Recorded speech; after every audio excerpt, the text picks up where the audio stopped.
Welcome to the Tech Egg. Don't get scrambled. Enjoy the video. You start by importing and trimming the clip to the exact moment you want the shake. Duplicate the clip on the timeline so you have a backup and a layer to apply effects.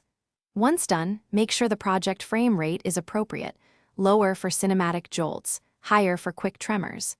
Next, open the effects panel and locate transform controls.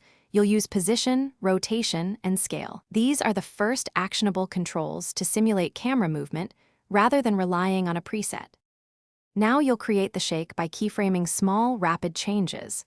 Add keyframes for position, rotation, and scale every 3 to 8 frames depending on speed. You should alternate directions so motion reads as random.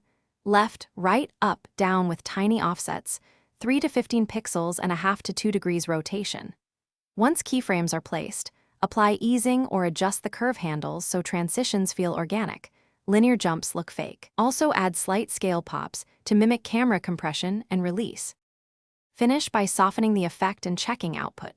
Add motion blur or a subtle directional blur to mask frame-to-frame jitter.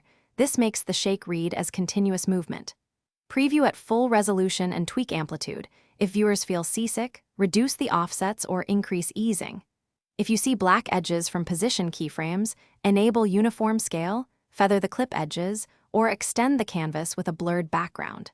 If things still look wrong, undo the last keyframe group and reapply with smaller values. Thanks for watching. Consider subscribing if I helped unscramble your problems.